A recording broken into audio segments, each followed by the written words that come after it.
Assalamu alaikum, you're watching Views and News and I'm Faisal Rehman live from our Islamabad studios. Today we'll be talking about this very careless statement, I would say, from none other than the Indian Defence Minister, Mr. Rajnath Singh. Very, in fact, again maligned Pakistan and blamed Pakistan for the terrorist activities, and they said that Pakistan is sponsoring them, though we all know what India is up to, whether you talk about the training of these terrorists, abetting them, financing them, facilitating them, and then assigning them various terrorist activities to make sure that Pakistan bleeds. Whether you talk about KP or you talk about Balochistan or cities like even Peshawar and Karachi. So this is exactly what the agenda of RSS is. Whether you look at these statements coming from their National Security Advisor, Mr. Ajit Doval, he has always said that there is a certain way to handle Pakistan, and the way, in fact, which he disclosed was to make sure that terrorist activities should be carried out all over. Whether you talk about the hard targets or the military targets, as they say, or the soft targets where the civilians are killed. This is the agenda. This is the outlook of the so-called the modern and secular India. But having said that, we just want to make sure that this is not how Pakistan is going to bleed. We have got a very resilient nation, and our forces are brave enough to look after the affairs of the people. And I think the only military in the history of if you look at the recent history, I mean, that has been able to look after the affairs when it comes to, in fact, in particular, the terrorism. Otherwise, we have all seen that countries, they've been destroyed by such non-state actors. But having said that, Pakistan, as I earlier mentioned, is one country that has very successfully operated in the bordering areas, and our military, the brave soldiers, they have been able to flush out all the terrorists outside Pakistan. Now, before I introduce you to our panelists, our production team has prepared a report. Let's watch that. Narendra Modi's India is treading on the way which is leading to the depths of the humiliation, as it is failing to provide the appropriate human security to their national minorities, as well as is consistently trying to shatter the regional peace by its misadventures and offensive statements. The repeated border clashes with China and Pakistan, as well as overtly maligning the international laws, most specifically the revocation of the Article 370 and making the disputed Indian illegally occupied Jammu and Kashmir into one of its union territories, is burying the claims of India of being the largest secularistic democracy in the depths of the disgrace. Modi's motto of strengthening regionalism and neighborhood first policy has remained the most hilariously unachieved agenda in the Narendra Modi's era due to the aggressive and provocative policies. This failure was depicted in the recent statement of Indian Defence Minister Rajnath Singh, in which he, while retaining India's threatening tradition, which is an actual compensation of its unaccomplished hegemonic dream, stated that the 1971 war was a reminder that India's partition on religious lines was a historic mistake, and that Pakistan has ever since continued to engage in a proxy war against India. Such statements, which are an effort to divert the attention of the world and the Indian public from the failures of Modi's regime, were condemned by the Foreign Office spokesperson Asim Iftikhar Ahmed and declared these statements unwarranted and provocative. He asserted that while Pakistan is a peace-loving country, but Pakistan will spare no effort in resolutely thwarting any aggressive designs of India. He reminded Pakistan's swift response to India's Balakot misadventure in 2019, including the downing of Indian combat aircraft and capture of Indian Air Force pilots. He added that such statements also serve as smokescreen to divert world's attention from India's state terrorism and systemic human rights violations in the Indian illegally occupied Jammu and Kashmir and against Muslims and other minorities of India. Now, to talk about this, we have with us in our studio Nasir Ali Khan Saab, former ambassador. Thank you so much, Nasir, for your presence in the show. And on Skype, we have with us Brigadier retired Haris Nawaz Saab, senior analyst. It's a pleasure to have you on the show, sir. Thank you so much for your time. And from UK, we have with us Mubashar Chaudry Saab, expert on foreign affairs. It's a pleasure to have you, Chaudry Saab, as well in our program. But let me start off from you, Ambassador Nasir. First of all, sir, I think interesting statement. Look who's talking about proxy wars and trying to, bring in this so-called the terrorist activities inside India. But sir, it's the other way around. Reality is totally different. Look what has been India up to for the last almost 20-25 years, either by their presence in Afghanistan or by having a lot of proxies all around Pakistan. So now when you hear a statement from somebody who should have been responsible and who is so-called the defense minister of the largest democracy in the world, Mr. Rajnath Singh, sir, how do you view his statement regarding Pakistan? I mean, he would blame Pakistan, he would malign Pakistan in each and every forum. And instead of looking into their own country, where I think these minorities, they are not safe and whatever has been happening, but this man always ends up blaming Pakistan for all what is happening inside India, whether you talk about the eastern issues or the northern or even in the Tamil side. So, your take. Well, as far as Mr. Rajnath Singh is concerned, if you look at his statements over the last year, starting from March, April of this year, and then in November, and then this statement very recently, you'll see there are lots of contradictions. So the statements that they make, in my opinion, are purely for the consumption of the domestic public. Now with the elections coming up, especially in Uttar Pradesh, they are apparently facing many problems. I think this is another way to divert attention or to start kicking up the old bogey of Pakistan and how terrorism and what we are handling in terms of terrorism and things like that. For instance, one of the things he said was that, you know, we have defeated Pakistan in 1971 and now we have got this proxy war that's going on and we will win this proxy war as well. That clearly shows that, you know, if you're talking about a proxy war and you're saying we're going to win the proxy war, it means that they have accepted that they are also fighting a proxy war in Pakistan. And the Foreign Office of Pakistan has time and again shown concrete evidence to the international community of the activities that they are conducting within Pakistan. Now, in the recent past, I don't see too many terrorist events in India, whereas in Pakistan, you can clearly see this and there is a clear connection. And as you said, Mr. Ajit Doval has openly said that this is what we want to do, this is what we are going to do. This is the formula they have. Absolutely. So at the same time, I mean, when they talk about the 1971 war, perhaps, yes, I would accept, maybe we lost the war in 1971, but you know, today's Pakistan is very, very different. We were fighting a war more than 1,000 miles away with logistics problems and with local issues that we had over there.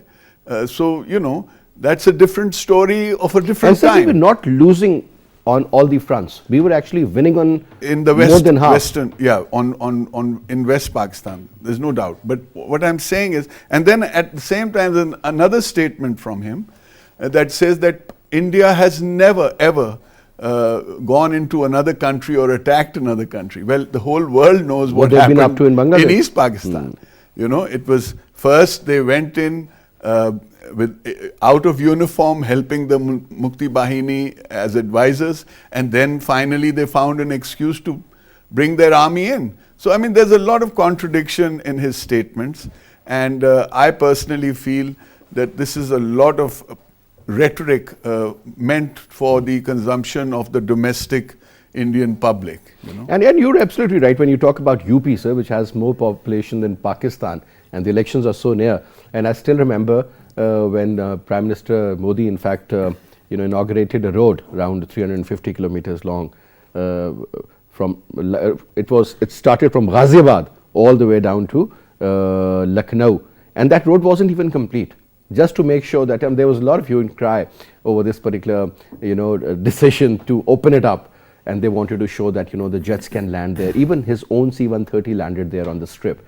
So everybody was saying that, I mean, the credit shouldn't go to them, but just because they want to win the elections, this is how they are maneuvering. Absolutely. Now coming to you, Brigadier Harris. Now, first of all, say your take. Our defense minister, I hardly hear any strong statements of this sort coming from our defense minister.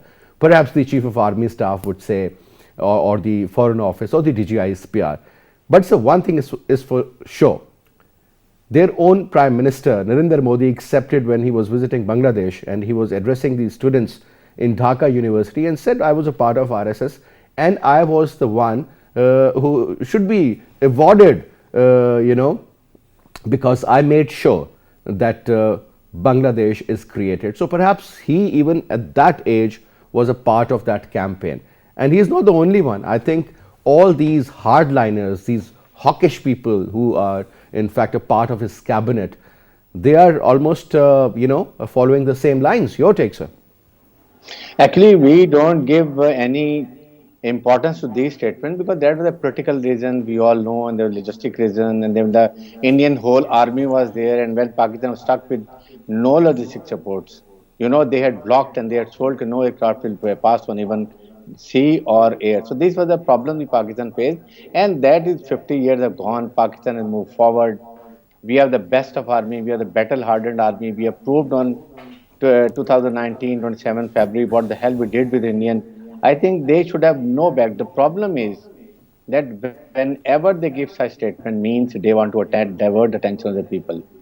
And of course, the way you intro it was said, it's a smoke screen they create to cover up atrocities, killing of Muslims, killing of minorities, lynching of minorities and Muslims, and then kill young women, then of course children, old people in Kashmir, blinding them with pellet gun. This is what their army can do. Most untrained, unprofessional army with, of course, they don't have trust in their command. And you must have seen on social media how many times people are talking about, say, soldier talking about the administration, logistics, and training, lack of training. So these are the hard facts. But the problem is that whenever they are having elections or they have domestic problems like the Sikhs are coming, standing up, the Nagaland, recently you have seen it, that 18 people, Indian soldiers, they killed them. Then, of course, Kashmiris are killing them in Kashmir, Indian forces. So these are the factors. Indian public is getting resty. They are restless. They are losing trust in Modi government. So that is why they want to divert attention. And the best thing they always say is, you go for surgical strike. You have come for surgical strike. What did you get? You lost your two aircrafts. Your pilot we captured when we returned it. We sent a message of peace, but then they take our peace gestures as a sign of weakness. So these are the complexities they have. The problem is always Indians feel that Pakistan is a stumbling block in their hegemonic designs. That is what is the thing. They want all other countries are the subservients and they want Pakistan to also submit, but that's not possible. That's the basic reason we are having this Indian are having problem. Now all the neighboring countries have left India. Even Bangladesh is not supporting India. So they are not seriously worried what is going to happen. And I can assure you, one day you will see that India is going to go into different segments of society or different pieces like Soviet Union. Because when you don't have a fighting army, how can you control the situation? There's so many anti movements are over there. So these are the things which they are worried, and then they put Pakistan blame. They want to tell people, hold the whole world, that Pakistan is doing terrorism, despite the fact that everybody knows that it's all fencing around the border. And then they have got a generators. At night, you can pick up a coin from 100 meters. So how can infiltration can take place from Pakistan side? These are all the hoax. The problem is they are worried, and of course, what you all are doing in Pakistan, we all know it. You talk about stock exchange attack, then you talk about Chinese embassy attack, then their main naval commander was arrested in Pakistan. That's a big catch. Even then, the world is not paying attention. That is more surprising because Americans and European Union, they are using India as a proxy against China. Then, of course, anybody supporting China is also their target, and Pakistan is the one. Remember, we are an Islamic country, we are a nuclear country, and if we economically prosper through CPEC, then take all decisions in our national interest and will be out of IMF or World Bank. So these are things they want to keep us under stress and strain. We should not do economically prosper, and these are designed. So Pakistan is playing the best games. We are very strong, and we have defeated enemy narrative of creating big weakening Pakistan armed forces. And that is a basic problem that Indian and our other countries are worried that why Pakistan is stable, why people of Pakistan and armed forces are meshed together. That's the reason. And I think their Indians are going to fail and we are very confident. We want peace, but not at the cost of our weakness.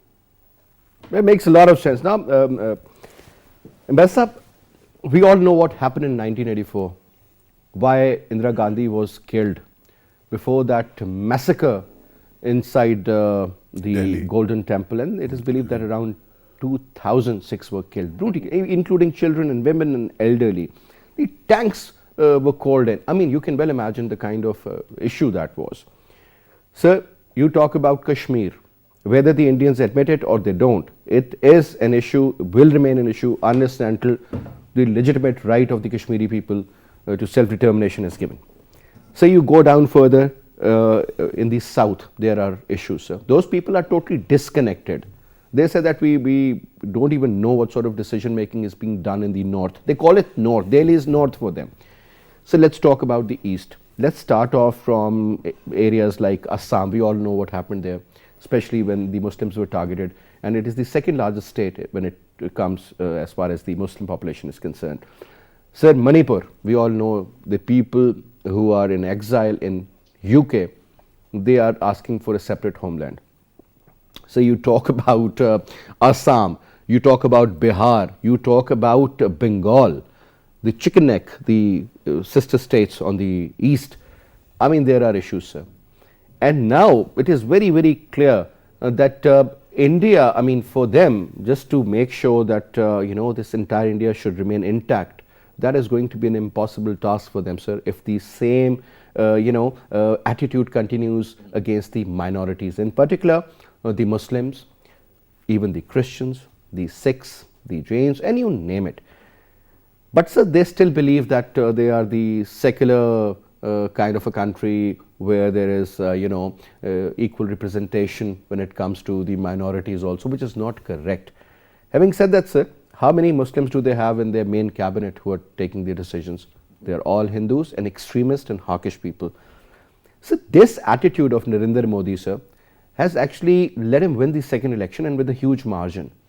Do you think, sir, this India, the general Indian public, particularly the one living in UP or Delhi or these areas where the most powerful people, which I call them the decision makers or the movers or the shakers, they are based.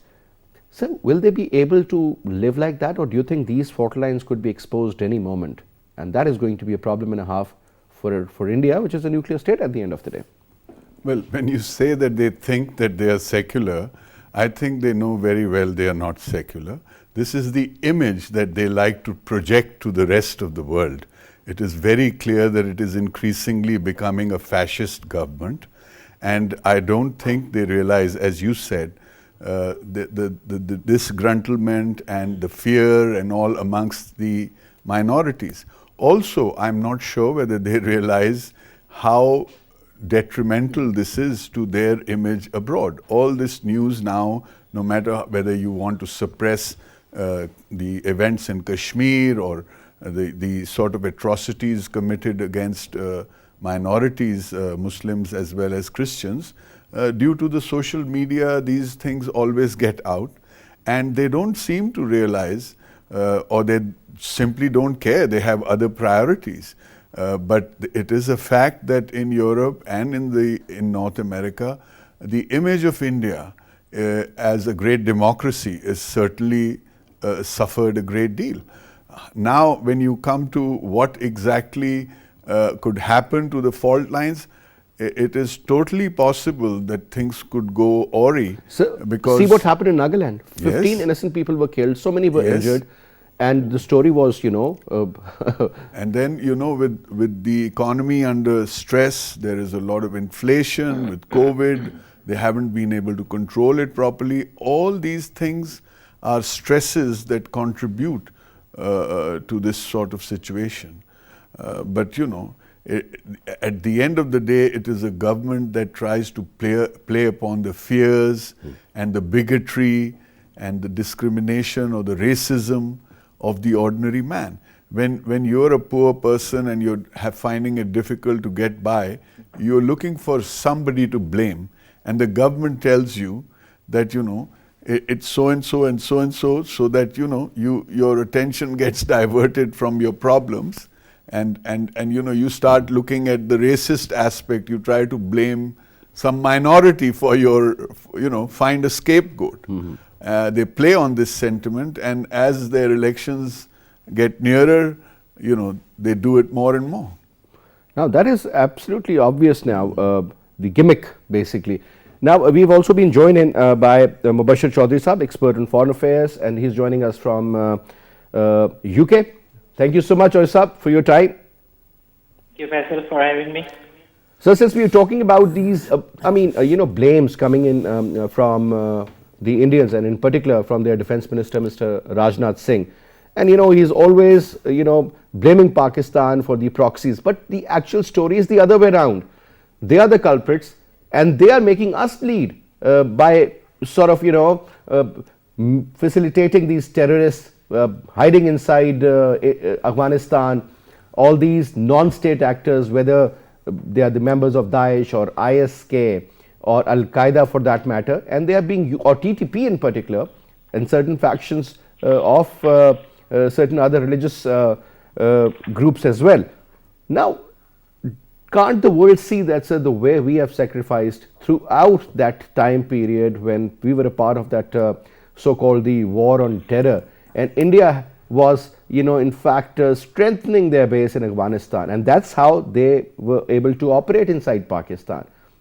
Once the previous government collapsed, I would say, the Taliban took over, things have gone wrong for the Indians according to their own perceptions, but they believe that as long as Afghanistan is going to remain in turmoil and in a problem, that is going to suit India, because eventually it is going to hurt Pakistan. Let's start off from there, sir. Yeah, Faisal, you're very right with it. It's very unfortunate. I think Mr. Rajnath is is a very non-serious person in the sense, like, he should understand, when he says, like, he is on a very prominent position and he needs to understand what he says. He just focus on dialogue, to be honest. And the fact is different, as you said in your intro as well. The world is looking at it as well, because people are looking at facts now. The only difference is, if you see this geographical area, India is getting lonely. It used to have the friendship of China before, and Russia, obviously. And even you can see the news, like Bangladesh is like tilting toward the new bloc as well. So at the moment, the West and America, they really want some sort of allies in that region. That's why whatever India is doing is they are trying to hide it under the carpet, and just for their interest. So that is the sole reason the things are not coming up like that. But the way Mr. Rajnath is taking the things, and he thinks like, it is easy to defeat Pakistan. He should understand, he should know the history. And history, if they see, it is not very far. Like when they tried to do the surgical strike recently, and they have seen what has happened, what our very professional army has, how they dealt with. And, then the goodwill gesture of sending the pilot back, and, the way they are trying to celebrate it, the world is looking at it. And I think even if we won't say anything, our acts does tell them, we are far better. Sir, may I put this question to you, if you allow, that what makes the Western world, stay quiet? Yeah. Because when these kind of statements being issued by the Indian Defence Minister, who is a very close partner with the Western world also, why do these statements go unnoticed? Why there is no reaction? Yeah, sorry. No, it is not really the case, to be honest, because the world does not see things, because if they keep saying things like that, the world basically don't take, serious to these type of actors right now. They know what is the reality behind. Yes, like when they do some actions, unfortunately, and it is the actions on their own the countrymen, the Muslims, the Sikhs, and all that. So that is where the world do react a bit more than just the statements of Mr. Rajnath or anyone like that. They know that what type of ideology they have, and as I explained previously, definitely the West they do have some sort of interest in India right now. So they really want some sort of the government there who could be an enemy to the neighbors around, because the China is growing power. China is becoming the world superpower right now, and being alive with for example, if tomorrow if there is a rational government like who look after the people and who look after the interest of India first, they would started working on setting up the relationship with China. They would try to resolve the issues with Pakistan, and they know that eventually Pakistan and India could possibly be a very good partner in a sense if we manage to resolve our key conflicts. But that's why they are trying to promote the governments like the Modi's government, because they know that these kind of governments could serve them well. So that is the reason we don't see much from the international players to say anything about Mr. Modi and his government and their actions and their statements. All right, thank you very much, Mubashar Choisa, for your comments and for your opinion. Let me go to Brigadier Haris Nawaz. Now, sir, when we in fact look at this reality that in UK, I think they have the largest Kashmiri diaspora, sir, and millions of people live there. But interestingly, I mean, it seems as if they are quiet, sir. I think people in America, I mean, they still come out on the streets and they protest in front of the United Nations building, at least to make sure that they're being heard. But why is the diaspora sitting in United Kingdom being so quiet, sir? I think generally it's surprising. Generally, at times they get out, but the main diaspora, I agree with you that they are not that active the way we find in United Nations and other European countries. And likewise, you see, we have to be very proactive now. I understand the Prime Minister of Pakistan in United Nations, he is always very forceful, whatever he conveyed, talk about Kashmir and Afghanistan and domestic issue, what India is doing in Pakistan. But then our Kashmir Committee has to be very, very active. They must move out.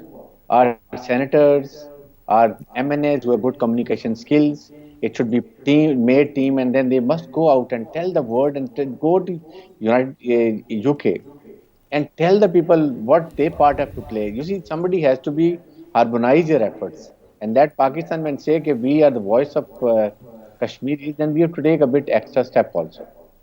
And second, let me tell you your first question, but to our UK friend, that India, America, they know what all is happening in India.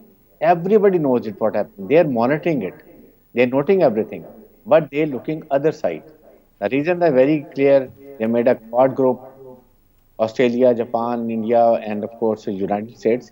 They badly need India to face encircling China. But don't you think, sir, the Americans or the Western world in particular, they're betting on the wrong horse? No, very soon you will see that India is not delivering them. They are still tolerating it. But what time? Ultimately, they are reached to a boiling point where say, no, it's all bad investment. And that is what I think by now they should realize. They are bringing bad name to Americans and Europeans and all those countries. Whatever they wanted, they have not been able to do. What happened in Galwan Valley, we all know it. They feel that if they are going to support in South China Sea, it's not possible. Because it's not a fighting nation. And it's a group of 4 terrorist murderers group, including Narendra Modi, Ajit Doval, Rajnath Singh, and Ajit Doval. Americans know what they are doing it. They are spoiling their American image. It's a bad investment. But I think one day they're going to realize that they're not delivering them and they will part away from them. And that's what it is a problem. And then Pakistan, I think, is rightly thinking that we are thinking about to be more strong in our region. That you have to first strong in your neighbors, have best relationship. Unfortunately, we have a very notorious and of course a bloody-minded Indian on our eastern side. But at least other neighbors, we have to look into it. We want all efforts are being done that Afghanistan must remain under a lot of trouble then unstable Afghanistan in the interest of our friends. We know which are the countries and Indians. Because the more Afghanistan is troublesome, the more problem for Pakistan. We can't have connectivity with the uh, Central Asian countries. China cannot have the Belt Road Initiative. Then, of course, Balochistan will remain turbulent. And if Balochistan is troublesome, that means our CPEC will delay. So these are the designs. And the all why they're not supporting Afghan government because they know if Afghan someone more stable, only then they can go and sort out Al Qaeda, then of course Daesh, then internal problems, and it's stable Afghanistan means stable Pakistan. So these are the factors which are forcing Americans to support India. So we must realize. So we have to play our cards. We have to work out strategy in a way that Pakistan keep going for economic prosperity. The I mean, that moment holds the keys. And you're absolutely right when you say that, unfortunately, we really need to be proactive. We have been so reactive as far as approach is concerned that something happens and then we react rather than having a proper policy, a proper, I would say, a course of action in your mind that this is what needs to be done, when it needs to be done, and how it needs to be done. I think that is something very important, which is missing. Let's be very honest. Now, coming to you, Nasir Saab, one important area, sir, when we look at the BJP and the designs set by BJP, it is also believed that they are in fact inciting hyper in this nationalism and kind of an approach where anti-Muslim or you're a Hindu and then you're a Brahmin, caste-wise and otherwise. So this kind of a mindset, sir, do you think this is actually dragging India into the 17th or 16th century, sir, rather than being progressive and move forward and try to understand what are the global dynamics, how the present world operates and works? I mean, are they normal? I mean, if I put this question, what are the thinking? What exactly is brewing in the mind of people like Narendra Modi, Amit Shah, Ajit Doval, the Defence Minister Rajnath Singh, or Mr. Shankar, their Foreign Minister for that matter, sir? Well, what you are, before I come to that, if you don't mind, you asked a question about what makes the Western world keep quiet. I'd just like to give a few points on that. You see, the Indian defense budget announced this year is 103 billion US dollars.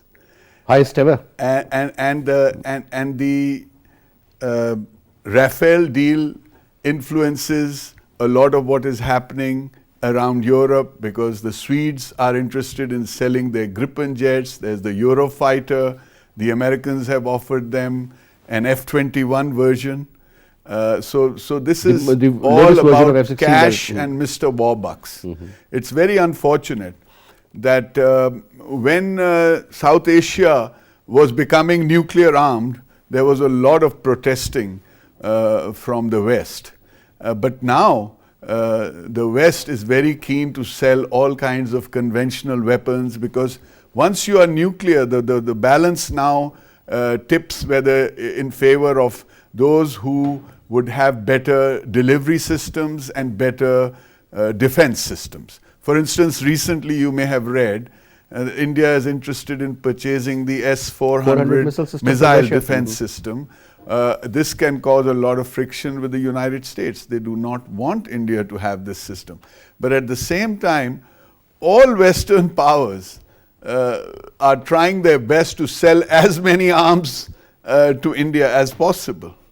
So that is one point. But coming back to your point about the BJP, I think it is a very, very short-sighted policy, and I'm not sure whether they even care what effect it's going to have in the long term on society in India, because a lot of the people that they appeal to are not from the lowest Hindu castes.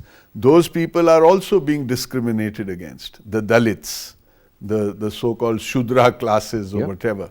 And therefore, the Sikhs are not happy, the lower castes are not happy, the Muslims are not happy, and the Christians are not happy. So imagine They can't even practice when you the put them religion, all sir. together. I mean, on the Friday prayers, I mean, they've said why they gather and they block the roads and everything. I Indeed, mean, it's a but matter what I'm of saying is when 10 you, minutes in a week.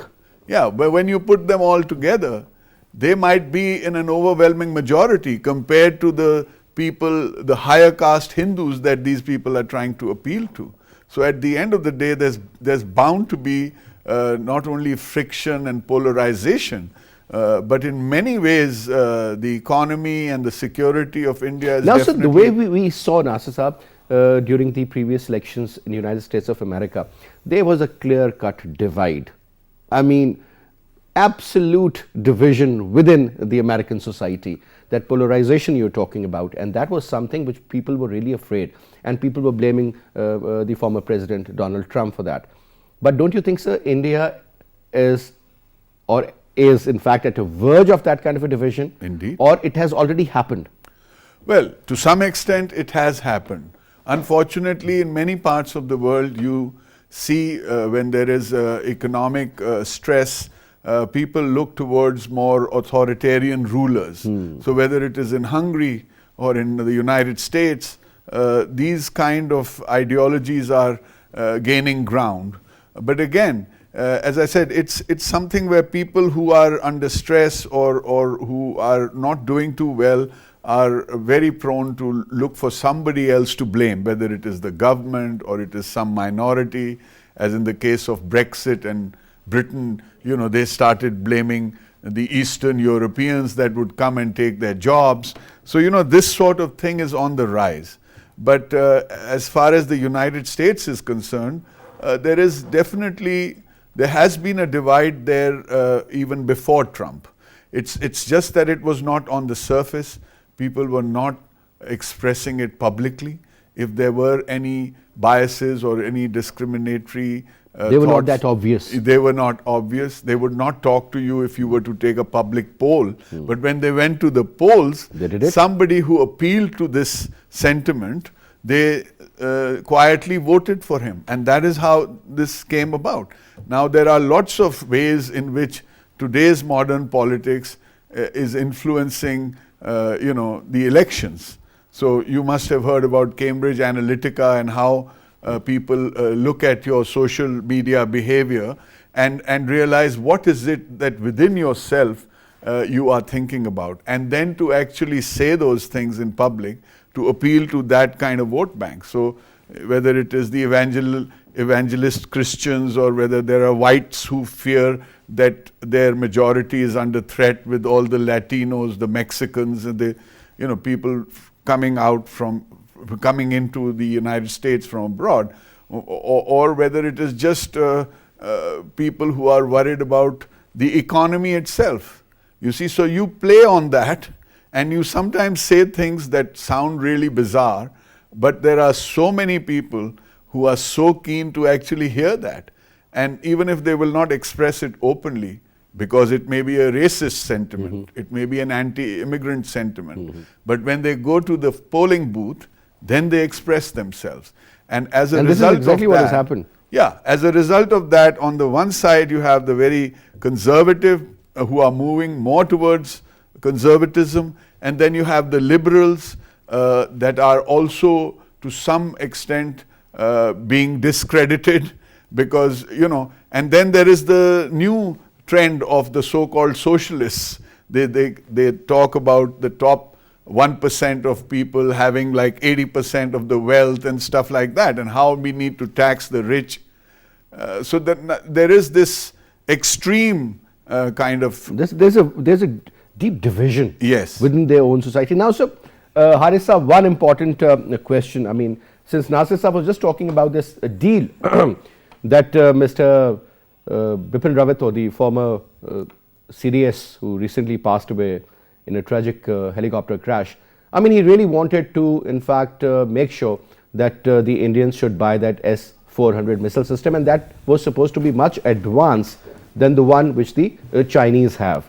This could hit up to almost 380 to perhaps 420 kilometers, whereas the one which is being used by the Chinese, it has the capacity to hit up to 250 kilometers. Now the point is, sir, and then there were also stories, whether you call them rumors or otherwise, that he had a lot of differences with the Air Force chief also. He was trying to make sure that the Navy, the military and the Air Force should work together. He was more concerned about the intra-operability basically. But now, sir, the interesting aspect is that the man died, and that plane crash, was that a sabotage, was that an accident, God knows. There was a lot of confusion, and then by the time the rescue operation was conducted, everything was burnt to ashes. Now, sir, what is that supposed to mean? Somebody from inside, because this man was very close to the Prime Minister Narendra Modi. He was the blue-eyed man. This particular post was specially created for him, and he was a hardliner, very hawkish, very anti-Pakistan. Now, sir, this man died in certain circumstances. I feel as if that file is going to remain closed. Let's talk about that, sir. Division within the military ranks. What's exactly happening out there? You see, there was definitely a lot of uneasiness when he was promoted to Chief of Defence Staff. This is the first post they had created because Narendra Modi was so happy with him. And that is why he wants that armed forces should be totally under his control. But there was definitely a rift. He was not Chief Army Staff for Indian Forces General. He was not happy. Then we saw a clip in which the Air Chief was openly he was talking, and they were discussing with each other. They were not converging on certain points. That was also there. On Air Force was a supporting role, or it was a fighting arm. They've got their own roles to play.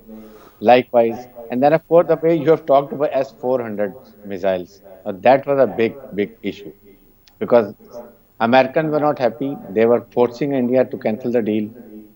Then of course the Putin were very concerned, and that's why he visited also India, and then he went back.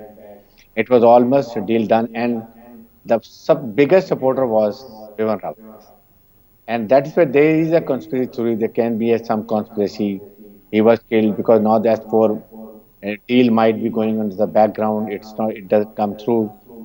Then, of course, you must have seen there was when after Gulwan Valley when they have a debacle and Indian soldiers were killed. So that, of course, he conducted an inquiry. And he wrote a letter to Defense Minister against Indian Army Chief, and also I think the 16 Corps Commander who was involved on the Northern Front, that they should both be changed from command. That was a very serious remark, and the letter is public. It is known. I have also got the letter, and that Rajnath Singh wrote to Prime Minister of India. So these are the factors why everybody was concerned, and they were against Bimal Rawat, anti-Pakistan, of course. That's what he was. Narendra Modi had brought him as a CDS. So these are the factors which give an air to conspiracy that there might be some foul play. Now it is up to the Indian government to find out what is happening, how it happened, why, and then this MH17 B5 is very secure helicopter. It has twin Absolutely, engines. absolutely. I think one of the best products the Russians have ever produced. Yeah, and the weather was clear. There were no reasons to have a crash. So it is now Indians up to there to find out what are the reasons, because there is a lot of conspiracy going on. And we feel that there might be some foul play. It is not a simple crash. And when the senior most VVIP flights go, they check 200% maintenance of the aircraft. And then was something as anything kept in it, that can be there. You see, if you remember in Taiwan, the Taiwan senior officer, they were killed in a MH17, or there was a helicopter, and Chinese were blamed. The China have done it, because they were not happy at that time. So these things keep happening, but it is up to the Indian government to find out the facts and figures, because it's good for them. All right, Brig, that's why before I conclude, I mean, very interesting aspect is this Wellington, this area where this, it is just like our staff college in Quetta, because after the partition, since we had Balochistan with us, and the Indians made this in 1948, and that is hardly not even 5 minutes away. And just imagine where you have such a huge establishment, a system out there, and you know, you're talking about the villagers putting the flames out, sir, with the buckets. Imagine. So this is something which is of prime concern. And I think the Indian government should look into it. But anyway, sir, thank you so much for your presence. Brigadier Saab, it was a pleasure having you in the show as well, sir. And that's all we have for this hour. I'll see you tomorrow. And inshallah, by 8:05, I'll see you again. Till then, you take good care. Khuda Hafiz.